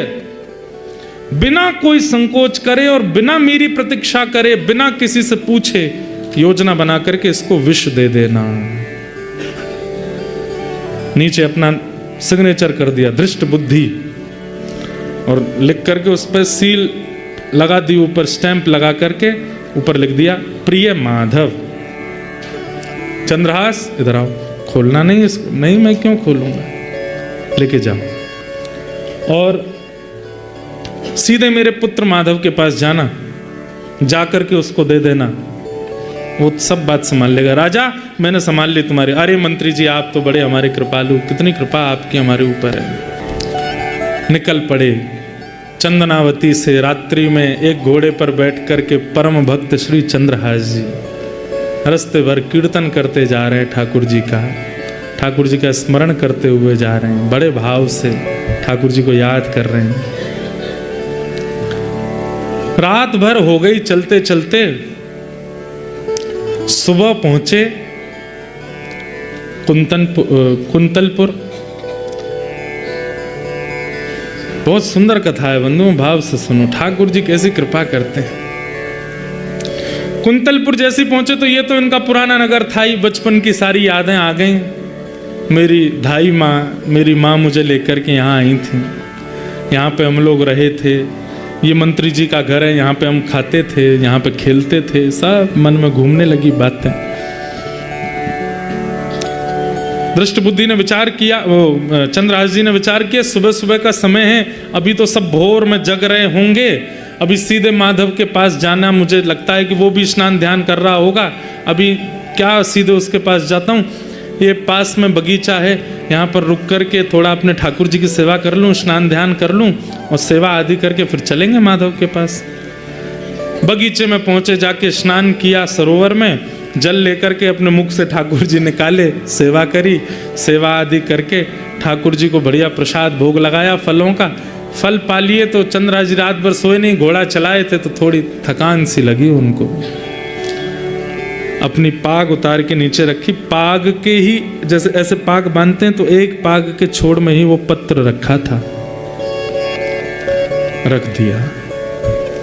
अपने हाथ के तकिया लगा करके ठाकुर जी के ऊपर एक उंगली रख के मेरे पास रहें, उस भाव से सो गए। गहरी नींद आ गई चंद्रहास जी को। चंद्रहास जी यहां गहरी नींद में सोए और आज परम पावन कोई देवी का दिवस था। उस बगीचे में देवी का मंदिर था। देवी पूजन करने के लिए विषया वहां पर आई, दृष्ट बुद्धि की बेटी। आपको याद तो हो रही है ना, कहता कहीं भूलते तो नहीं जा रहे पिछली। तो दृष्ट बुद्धि की बेटी विषया वो उस बगीचे में देवी पूजन करने के लिए आई।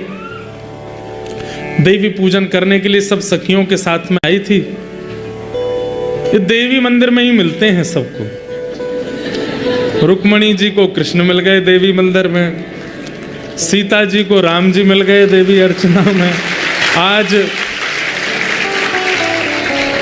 कात्यायनी महामाई। हमारे यहाँ तो कहते गोपियां भी तो देवी आराधना करती, तभी तो रास बिहार हुआ। योग मायाम उपाश्रित, देवी आराधन करने के लिए पुष्प चयन कर रही थी विषया अपने सखियों के साथ। पुष्प चयन करते करते एक डाल हटाई तो दृष्टि पड़ी, अपने हाथ की तकिया लगाए सोए हैं चंद्रहास। परम सुंदर रूप का तो कहना ही क्या, घुंघराले केश हैं, आहा ऐसी ऐसी मुख कांति। मैंने कहा ना ये भक्त चरित्र भी है और एक बड़ी विशुद्ध प्रेम कथा भी है चंद्रहास की। श्री राधा रमणीय हमारे श्री प्रियादास जी महाराज जिन्होंने भक्तमाल का विस्तार किया, उन्होंने चंद्रहास जी का चरित्र कहा भी है। जैसे ही देखा चंद्रहास की ओर, प्रेम के लक्षण प्रकट होने लगे चित्त में, नेत्रों में अश्रुपात होने लगा, हाथ पांव कांपने लगे और चित्त में ठाकुर जी का परम प्रेम प्रगाढ़ होने लगा। स्मृति आई विषया को, शायद कहीं तो देखा है, ये रूप पहले भी देखा है। सखियां सब पुष्प चयन कर रही थीं, चयन करके तुरंत विषया गई देवी मंदिर में जाकर के अर्पण कराई। बोले कि जो बाहर लेटे हैं या तो यही मेरे पति बन जाए या ऐसा कोई पति मुझे प्राप्त हो जाए। रूप का सुंदर, उसको रूप ही चाहिए था, गुण ही चाहिए था। प्रणाम करके वापस लौट करके आई। अब तो एक झरोके में बैठ करके बस देखते रह जा रही है। वो सो रहे हैं चंद्रहास जी। देखते देखते बोले कहीं तो देखा है, थोड़ा और पास गई, कहीं से तो देखा है, और पास गई, कहीं तो देखा था। पास जाकर के देखा, लेकिन अब बड़े हो गए चंद्रहास जी तो इतने समझ में नहीं आए कौन है, कहां से, कैसे। तभी आसपास देखा क्या है, तो शालिग्राम भगवान थे, उन पर एक उंगली रख करके सो रहे थे और पास में एक पगड़ी रखी है। उस पगड़ी में से वो जो पत्र था वो थोड़ा सा दृष्टिगोचर हो रहा था और उस पत्र में भी वही भाग थोड़ा सा बाहर निकला है जिस पे लिखा है प्रिय पुत्र माधव। और माधव कौन है इनका भाई? माधव, माधव के लिए पत्र, ये तो मेरा भाई है माधव। धीमे से पत्र निकाला, पत्र निकाल करके जैसे ही वो धीमे धीमे हटाई, जो मोहर लगी थी, मोहर देख के पहचान गई तो हमारे राजवंश की मोहर है। और प्रिय माधव, कहीं भाई का पत्र तो नहीं, देख तो लूं क्या है इस पत्र में। तुरंत खोल करके जैसे ही देखा, ऊपर ही लिखा था प्रिय पुत्र माधव, मैं तुम्हारा पिता धृष्ट बुद्धि अपने पूरे होश आवास में तुमसे कह रहा हूं कि पत्रवाहक जो तुम्हारे पास आ रहा है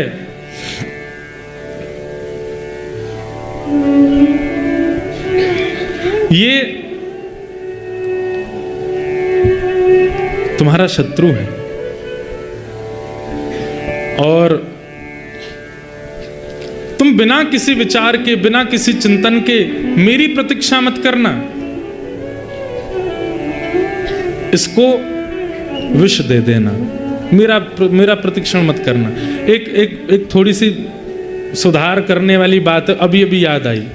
वो भाई का नाम माधव नहीं मदन था। क्या नाम था? मदन।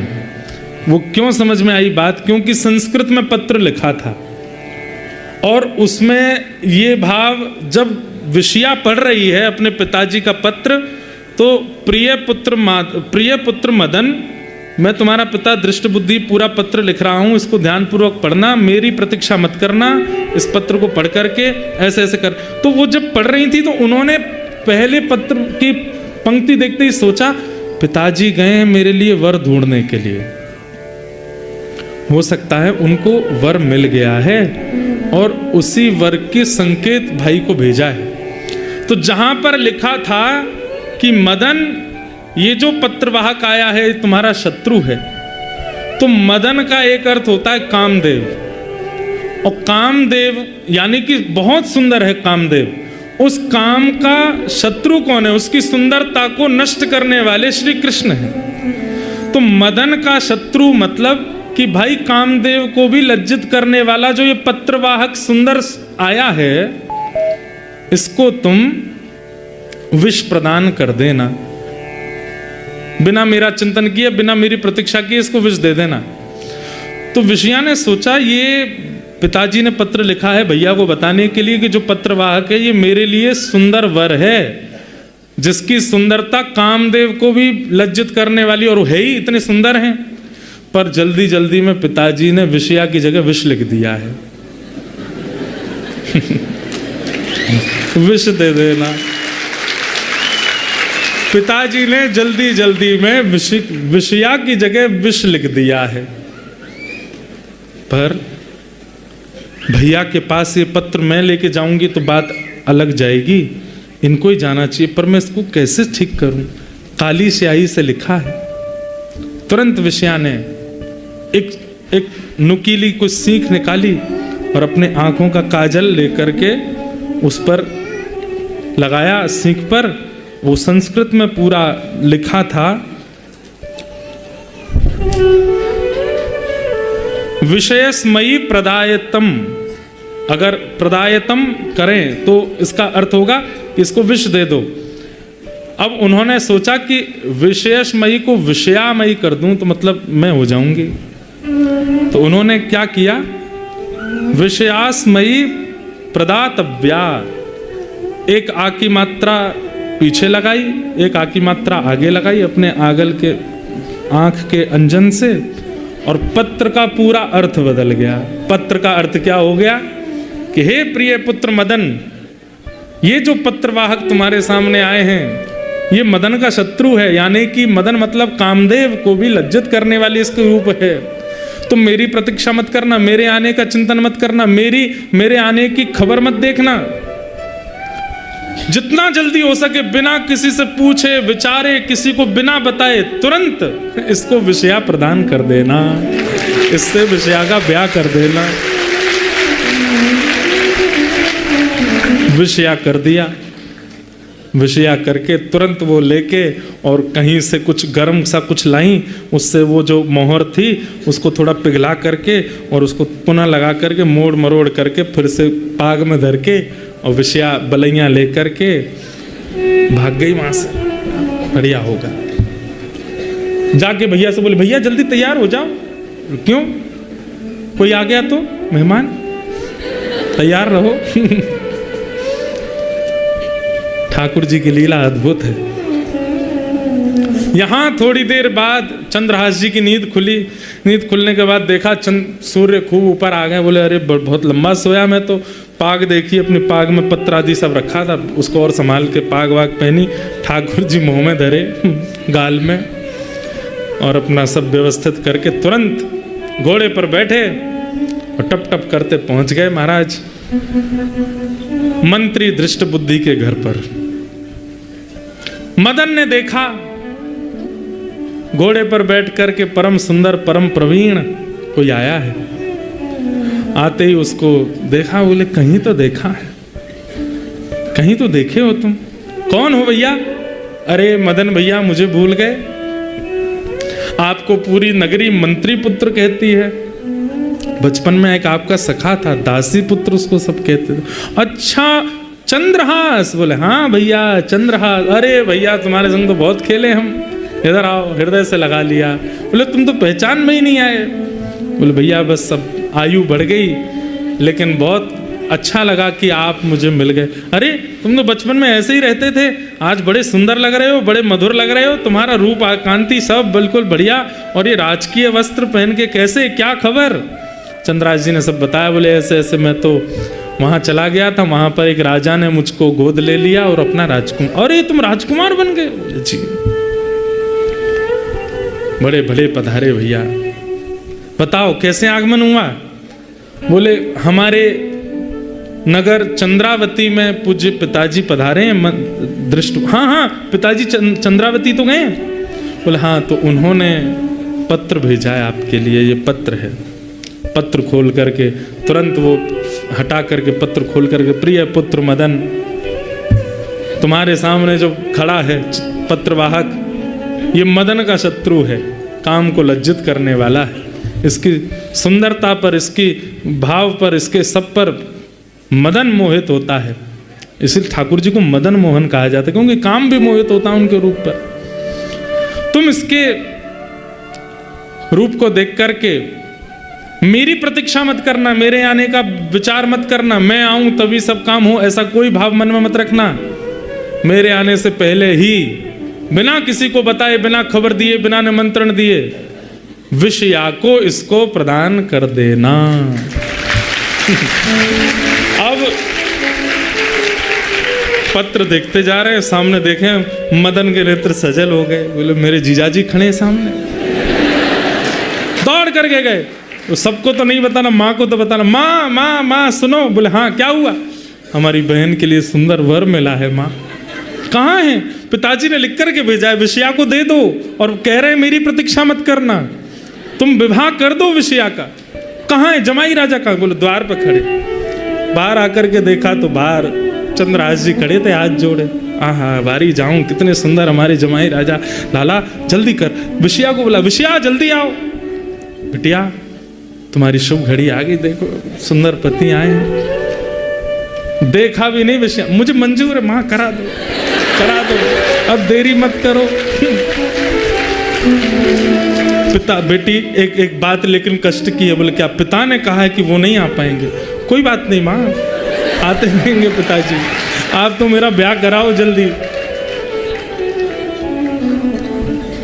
ये कथा नारद जी सुना रहे हैं और अर्जुन और कृष्ण बैठ करके सुन रहे हैं, ठाकुर जी सुन रहे हैं बैठ करके चंद्रहास का चरित्र।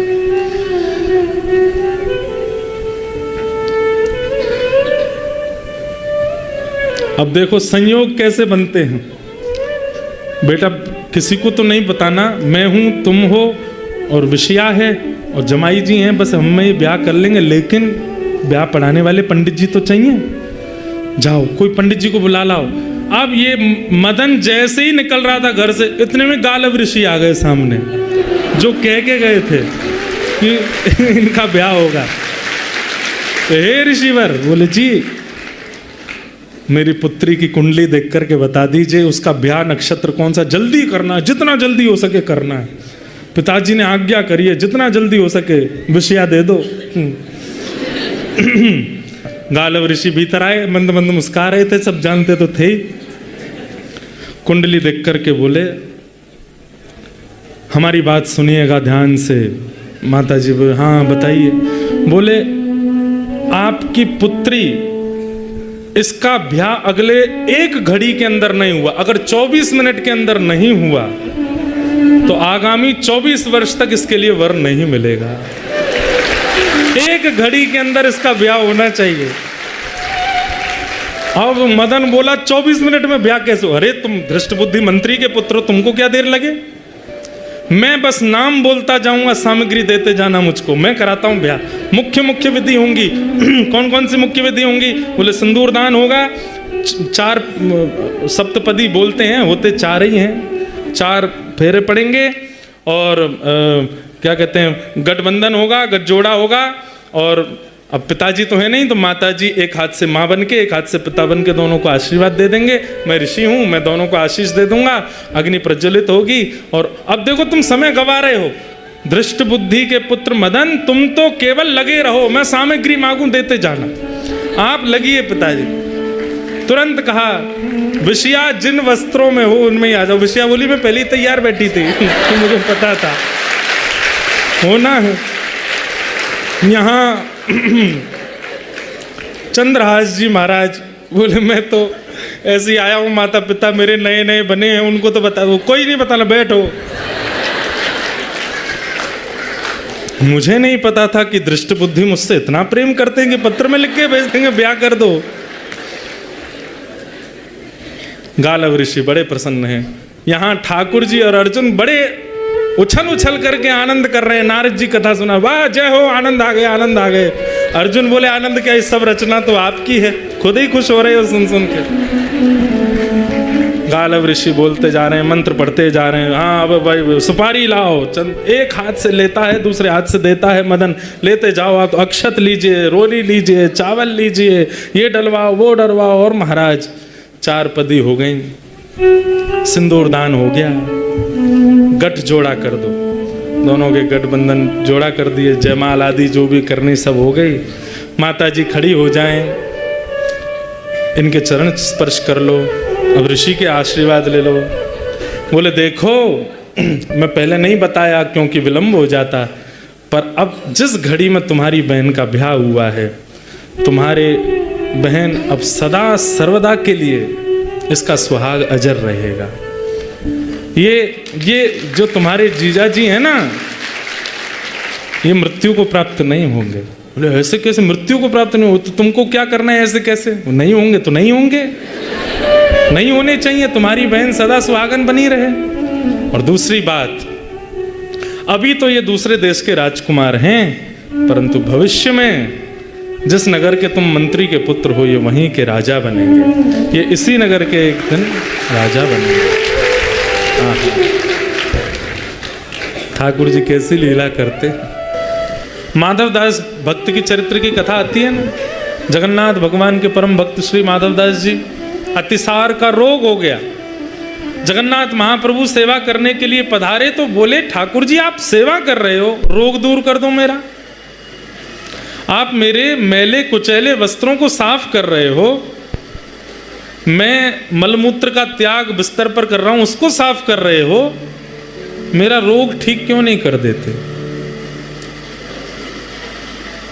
ठाकुर जी बोले, माधवदास ये प्रारब्ध जन्य भोग है जो तुम भोग रहे हो, ना जाने कौन से जन्म का है, और अगर तुम इसको नहीं भोगोगे, अगर मैं इसको अभी समाप्त कर दूंगा, मैं इसको यहीं पर विश्राम दे दूंगा, तो ये जो शेष भोग रह जाएगा, जो तुम नहीं भोगोगे, उसको भोगने के लिए तुम्हें फिर से आना पड़ेगा। चंद्रहास जी का विवाह विषया के साथ हो गया। दोनों का पानी ग्रहण हो गया।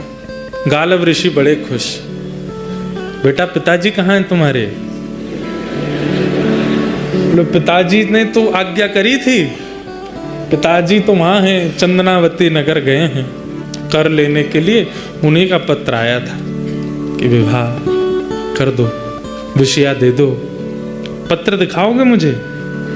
पत्र देखा तो विषया शब्द जैसी देखा, समझ गए, बोले विष की आज्ञा है, पर नाथ की कृपा विषया हो गया। बहुत अच्छा। गालव ऋषि वहां से चले गए। पूरे नगर में हवा की तरह बात फैल गई कि विषया कन्या वो सबसे सुंदर थी नगर में, उसका ब्याह हो गया, गुपचुप ब्याह हो गया। लोग बाग पूछने के लिए आए तो अब मैया बैठी द्वार पे सबको बता रही है, अरे मैं क्या बताऊं, हमारे पतिदेव गए वहाँ, वहीं से लड़का देख लिया, लड़के के हाथ ही पत्र भेज दिया, बोले तुरंत ब्याह कर दो, वो तो आने में उनको दिन लगेंगे थोड़े। और सब ब्याह हो गया। सब लोग बोले बहुत बढ़िया। 2, 4, 5 दिन हो गए, यहाँ पर घर जमाई बन के बैठे हैं चंद्रहास जी, घर में खूब सेवा चल रही है, खूब प्रसन्ना प्रेम से रह रहे हैं। 5-6 दिन बाद वहाँ जब कर की गिनती पूरी हो गई तो पिता दृष्ट बुद्धि निकले और रास्ते में सोचते जा रहे हैं अब आएगा आनंद। वहाँ पे नीला शव पड़ा होगा उस चंद्रहास का। पिछली बार तो बच के भाग गया था, अब की बार बच के नहीं भाग पाया होगा। मदन ने उसको बढ़िया वाला कालकूट विष पिलाया होगा। उसका शव देख करके फिर मैं आनंद करूंगा। ऋषियों की वाणी है, सत्य करनी है मुझको। एक दासी पुत्र, मेरी बेटी ब्याह करेगी उससे। जैसे ही पहुंचा कुंतलपुर, अब भीतर प्रवेश किए तो लोग बाग जो घूम रहे थे, बधाई हो बधाई हो बधाई हो, आपको बहुत बहुत बधाई हो महाराज।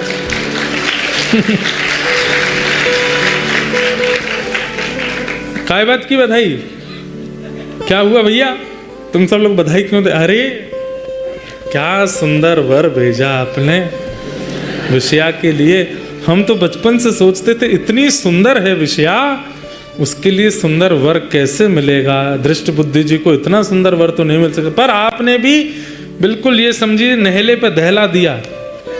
और आपने बहुत अच्छा किया जो आपने ये कह दिया कि मेरी प्रतीक्षा मत करना। सुन करके दृष्ट बुद्धि बोले सब क्या बोल रहे हो? सब जगह सब बधाई बधाई देते जाएं। मंत्री जी तुरंत पहुंचे, द्वार पर देखा तो पत्नी खड़ी है हाथ में थाल लिए, बेटा मदन खड़ा है माला लिए, सब सेना खड़ी है, महामंत्री हैं, विषया खड़ी है और विषया के बगल में चंद्रहास खड़े खड़े मुस्कुरा रहे हैं। दृष्ट बुद्धि पहुंचे, तुरंत रथ से उतरे, बेटा इधर तूने पत्र नहीं पढ़ा था क्या? पिताजी आप क्यों इतनी, भीतर तो आइए। माला पहनाई, चरण वरण धोए, बढ़िया सब व्यवस्थित किया, भीतर चलिए ना। चंद्रहास को देख रहे हैं, बोले थोड़ा दूर खड़ा हो विषया से। अंदर गए, अंदर जाकर के बोले तूने पत्र नहीं पढ़ा था, मैंने तुझे पत्र भेजा था। ए चंद्रहास तुमने इसको पत्र नहीं दिया? मैंने दिया, उसी की तो कृपा हुई सब। पत्र दिया, क्या किया तुमने उस पत्र का? पिताजी जैसा आपने कहा था वैसा मैंने किया। आपने पत्र में लिखा था, क्या लिखा था मैंने? आपने लिखा था कि जो पत्रवाहक आ रहे हैं ये मदन का शत्रु है, मतलब कामदेव का शत्रु है। सुंदर तो है ही हमारे जीजा जी। और फिर उसमें आपने नीचे लिखा था कि मेरी प्रतीक्षा मत करना, कोई विचार मत करना, कुछ सोचना मत, कुछ बूझना मत, विषया को इसको दे देना। मैंने पिताजी तुरंत ढूंढने गया तो संयोग की बात द्वार पर वो गालिब ऋषि मिल गए और उन्होंने तुरंत आकर के कहा एक घड़ी के अंदर ब्याह हो जाना चाहिए। 24 मिनट के अंदर अंदर तो हमारी बहन ब्याह गई और ब्याह हो गया इनका, दोनों की जयमाल हो गई, सिंदूरदान हो गया, सब कुछ हो गया। पिताजी विषया का ब्याह हो गया चंद्रहास से। सुनते ही विषया का ब्याह हो गया, सुनते ही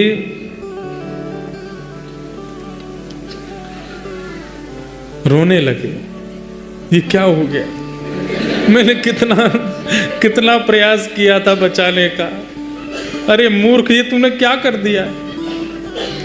पिताजी मुझे पता है आपको बहुत कष्ट है, मैंने आपकी प्रतीक्षा नहीं की, पर आपने लिखा था कि प्रतीक्षा मत करना, इसीलिए मैंने जल्दीबाजी में सब कर दिया। पिताजी बहुत अच्छे से सब हो गया है, बहुत बढ़िया। हमारी जीजा जी चंदनावती के राजा भी हैं। 4 दिन तक उठा नहीं बिस्तर से दृष्ट बुद्धि, बस सोचता रहा ये मैंने क्या कर दिया, ये कितना बड़ा अपराध हो गया, कितना बड़ा कष्ट मेरे जीवन में आ गया। मेरी सुंदर सुकोमला पुत्री जिसके लिए सर्वस्व मैंने किया, उसका ये भाव हो गया।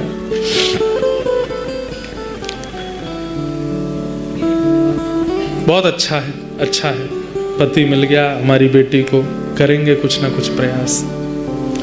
चरित्र तो खूब विस्तृत है, सूक्ष्म में थोड़ा और सुना दूं। अब भी चेता नहीं।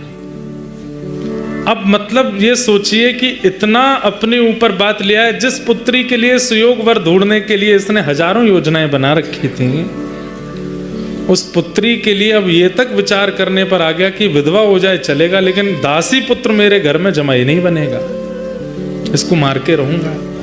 जाको राखे साइया मार सके ना कोई, बाल न बांका कर सके जो जग बैरी हो। धृष्टद्युम्न ने एक योजना बनाई। क्या योजना बनाई? फिर से बुलाया सैनिकों को और सैनिकों को जाकर के कहा वो हमारे यहाँ बगीचा है। बोले हाँ, उसमें देवी मंदिर है। बोले जी, छुप करके वहाँ खड़े हो जाओ, तलवार निकाल करके, क्योंकि अब मैं कहूँगा देख के मारो, तो देख के तो मारते ही नहीं है इसको, इसका रूप देख करके तो मारने का मन नहीं होता है। अब ऐसी योजना बनाते हैं कि कह देंगे कि भाई सुबह सुबह जो सबसे पहले मंदिर में आवे उसका सर धड़ से अलग कर देना बिना देखे, वो हमारे राज्य का शत्रु है। यहाँ सैनिकों को भेज दिया, वहां पर जाकर के सब सैनिक खड़े हो गए।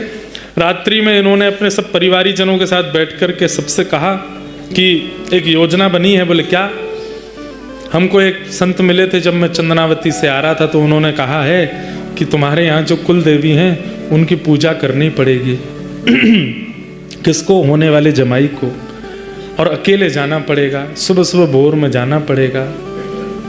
पुत्र, कल विषया तुम भी नहीं जाओगी, मदन तुम भी नहीं जाओगे, हम भी नहीं जाएंगे, अकेले जमाई राजा जाएंगे और मंदिर में जाके देवी पूजन सुबह सुबह भोर में करेंगे और वहाँ देवी पुष्प को ये चढ़ाएंगे, तभी इनका जीवन कल्याण में आदि आदि बहाने बना दिए। ठीक है। यहाँ ये हुआ था कि विषया का ब्याह पढ़ा करके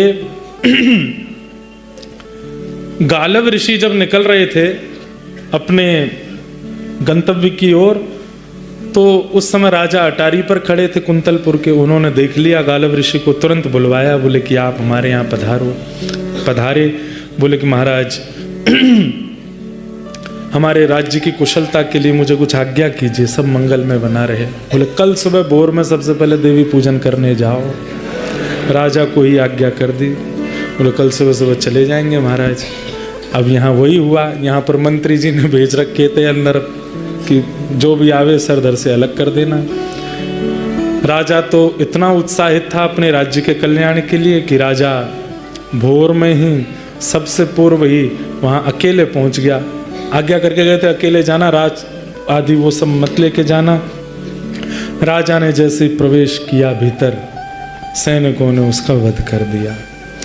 वध करने के बाद में अब तो महाराज पूरे नगर में हल्ला मच गया। क्या हुआ क्या हुआ? सैनिकों को पकड़ लिया। पकड़ करके पूछा किसके निर्देश पर तुमने ऐसा किया?